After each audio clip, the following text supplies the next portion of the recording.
Alright, I'll give you a little something about the old Splat and the Shoeshine recording sessions.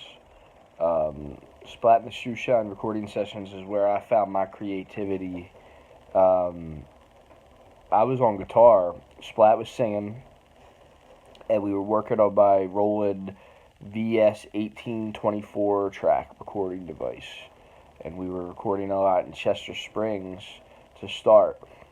First couple years of doing that, whenever we kind of felt like doing it, like on the weekends or after a night at the bar, after a night at the titty bar, you know what I mean? We would, drive across town, go into my basement, go around the house, and we had the bottom floor so we could, make a reasonable amount of noise late night, but it also not being able to use drums actually helped us come up with the sound that we were coming up for, because if we played the drums, we would have woke up the house.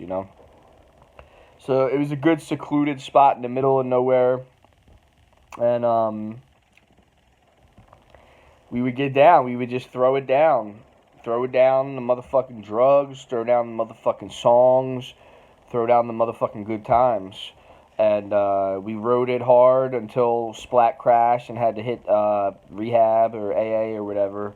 And he's been sober ever since, so more power to him. But I want to zoom in on the sessions that we were having. Songs like Dodge City, Al Would Have Talked, The Dock End Saloon, I'm Moving Without You. What else?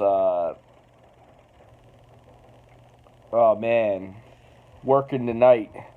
The Pump Town jingle with El Dandy. Uh, Countless songs. You know what I mean? When You're Walking, When You're Talking. Song with Kevin Mayers. I remember that song Faber and Putski was on. What was that song called?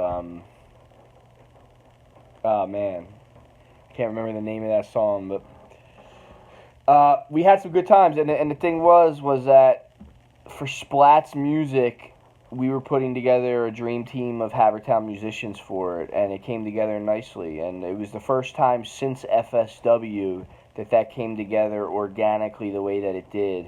I remember in Soul Plane, it was more or less four guys, four more guys, as in, however many drummers we had going at it, getting into a room, making some music.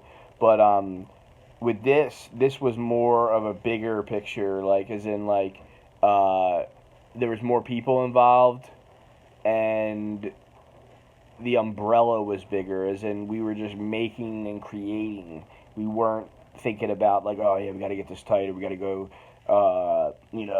perform this or anything like that. It was more like just create, and that's where my head was at with it all. And Splat still looks back on the stuff like really insecure about a lot of that work, and I don't really get it, to be honest with you, because it was the best shit that he's ever done. He's got some new shit that sounds alright, but it's not that shit. So that's my opinion.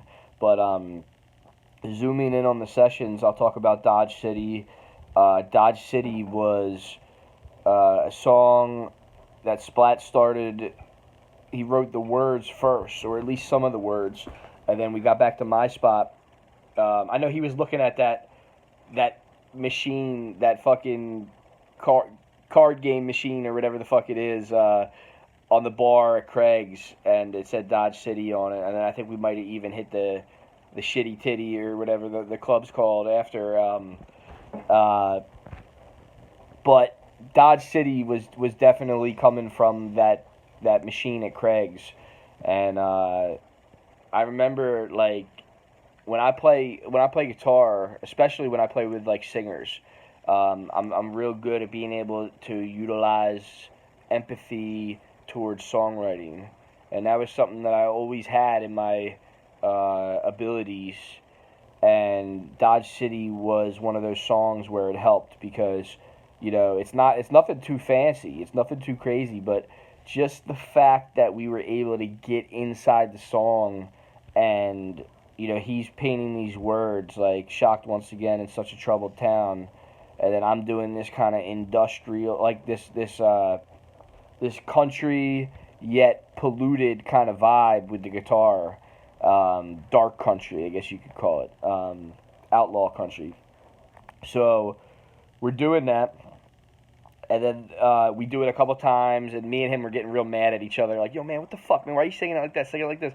And then he's like, "Yo, man, it's hard, man." You know, he's doing all this shit. So we were fighting like little schoolgirls, and then eventually we were like, no, seriously, this is it. This is the last take. This is the one. All right. So we do the track that is the track that you'll hear if you look up Splat the Shoeshines. It says Dodge City, the original version or whatever. That was that song. That song's been covered a lot since, by the Late Night Drifters. I've covered the shit myself. I've done different versions of it, instrumental, and then I did it in New Mexico. It's just one of those songs that's I'm pretty proud of. I'm pretty proud of that song. And then what else would I say about the Splat sessions? The Splat sessions were crazy, man. I mean, everybody that we hung out with all wanted to be a part of it because he was pumping out some songs, and together we were creatively making a lot of shit. It was like such a wide umbrella to work with that it taught me how far you could push this creativity stuff.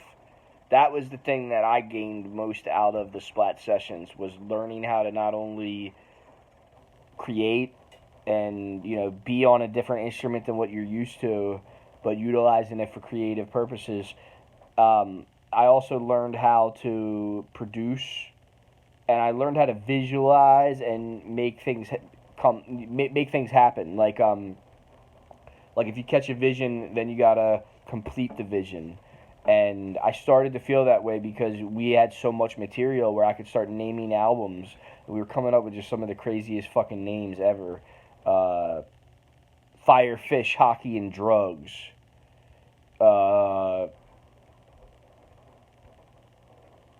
New York and Back, Volume 1 and 2. Still Facing. That was a good one.